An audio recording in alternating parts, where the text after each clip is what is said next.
ഞാൻ എവിടെ പ്രസംഗിച്ചാലും എത്ര കാലം ആയി പ്രസംഗം തുടങ്ങി അന്ന് മുതലേ ഞാൻ ഈ ബന്ധങ്ങളെക്കുറിച്ചേ പറയാറുള്ളൂ കാര്യമായിട്ട്.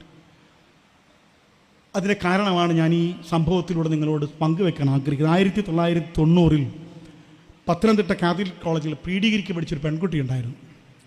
പഠിക്കാനൊക്കെ മിടിക്കുമായിരുന്നു. പക്ഷേ അവൾ സെക്കൻഡ് ഇയർ പേപ്പർ എഴുതാൻ നേരത്ത് അവൾക്ക് അസുഖം വന്നു. ഡയഗ്നോസ് ചെയ്തു, ക്യാൻസറാണ്. Cancer secondary സ്റ്റേജിലായി. ഇത്രയൊന്നും ചികിത്സാ സൗകര്യങ്ങളില്ലാതിരുന്ന ആ കാലത്ത് പത്തനംതിട്ടയിൽ സെൻറ്റ് ലൂക്ക് എന്ന കൊച്ചു ആശുപത്രിയിൽ അവളെ അഡ്മിറ്റ് ചെയ്തു. അപ്പോൾ അത് ഓവറിയിലേക്കൊക്കെ സ്പ്രെഡ് ചെയ്തിരിക്കുന്നു പറഞ്ഞു. അങ്ങനെ അവളുടെ റൈറ്റ് ഓവറി മുറിച്ചു മാറ്റി. 17 വയസ്സിൽ ഒരു ഓവറി നഷ്ടപ്പെട്ട് ക്യാൻസർ സെക്കൻഡറി സ്റ്റേജിലെത്തിയ പെൺകുട്ടിയെ തിരുവനന്തപുരം RCCയിൽ അഡ്മിറ്റ് ചെയ്തു. ഒരു 17 കോഴ്സ് കീമോതെറാപ്പിയിലൂടെ ആ പെൺകുട്ടി കടന്നുപോയി. ഇങ്ങനെ എന്താ പറയുക, മുടിയും പുരിവും എല്ലാം കൊഴിഞ്ഞ് ഒരു വിറങ്ങിലിച്ച വിറക് കൊള്ളി പോലെ മരണം നോക്കിക്കിടക്കുന്ന ഈ കുട്ടിയോട് ഡോക്ടർ പറഞ്ഞു, ഇനി ഒരു 15 ദിവസം കഴിഞ്ഞിട്ടാണ് റേഡിയേഷൻ തുടങ്ങുന്നത്. അന്നൊക്കെ അങ്ങനെയാണ് ചികിത്സാ രീതി. അതുകൊണ്ട് വേണമെങ്കിൽ മോക്കും അമ്മയ്ക്കും വീട്ടിൽ പോകാം. അങ്ങനെ തിരിച്ച് ഈ അമ്മയും മകളും വീട്ടിൽ വരികയാണ്. പത്തനംതിട്ട നന്നോക്കാട് ആണ് അവരുടെ സ്ഥലം. അവിടെ വന്നു. ഒരുപാട് പേര് പ്രാർത്ഥിക്കാൻ വേണ്ടി വന്നു. ഈ മോക്ക് വേണ്ടി ഒരുപാട് പേർ പ്രാർത്ഥിച്ചു. സഭാവിശ്വാസപ്രകാരം തൈലാഭിഷേക ശുശ്രൂഷ സ്വീകരിച്ചു. വിശുദ്ധ കുർബാന അനുഭവിച്ചു. അങ്ങനെ മരണം കാതോർത്ത് കിടക്കുന്ന ഒരു 17 വയസ്സുകാരിയെ കാണാൻ അവളെ 10ാം ക്ലാസ്സിൽ മർത്തോമ ഹൈസ്കൂൾ അവൾ പഠിച്ചത്. അവിടെ പഠിപ്പിച്ച 2 അധ്യാപികമാർ വന്നു.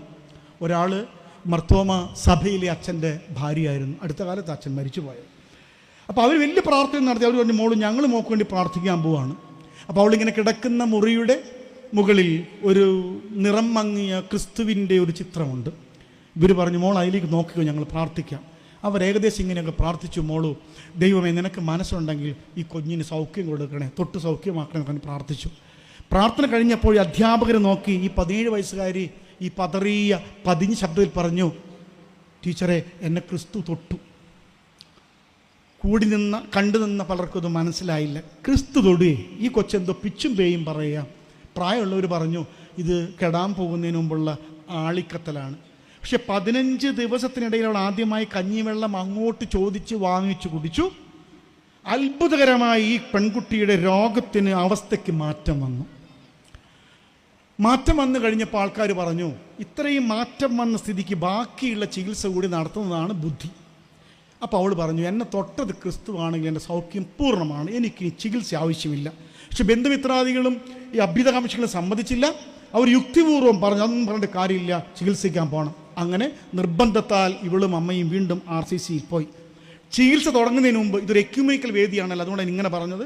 അവിടെ ഒരു CSI-കാരനായ ഡോക്ടർ ഉണ്ടായിരുന്നു, ഡോക്ടർ രാജൻ. അദ്ദേഹത്തോട് ഈ മോൾ എല്ലാ കാര്യങ്ങളും പറഞ്ഞു. അയാളൊരു കൗൺസിലർ കൂടിയായിരുന്നു. സാർ ഇങ്ങനെയൊക്കെ സംഭവിച്ചു, അതുകൊണ്ട് പറ്റുമെങ്കിൽ സാർ എന്നെ ചികിത്സിക്കാതെ പറഞ്ഞയക്കണം. ചികിത്സിച്ചാലും എനിക്ക് സൗഖ്യം വരുമെന്ന് ഉറപ്പൊന്നുമില്ലല്ലോ. പക്ഷേ അതിനൊരു മെഡിക്കൽ എത്തിക്സ് ഒക്കെ ഉണ്ട്.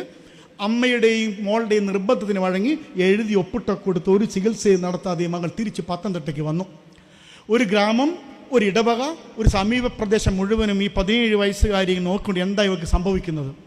ആ പെൺകുട്ടിയുടെ നന്മ കൊണ്ടല്ല, ആ പെൺകുട്ടിക്ക് വേണ്ടി പ്രാർത്ഥിച്ച അധ്യാപകരുടെ നന്മ കൊണ്ടല്ല, എനിക്ക് നിങ്ങൾക്ക് വർണ്ണിക്കാനും വ്യാഖ്യാനിക്കാനും വിവരിക്കാനും പറ്റാത്ത ദൈവകൃപയെന്ന് പറയുന്ന 2 അക്ഷരത്തിൻ്റെ അതിമഹത്വം കൊണ്ട് ഈ പെൺകുട്ടി രക്ഷപ്പെട്ടു.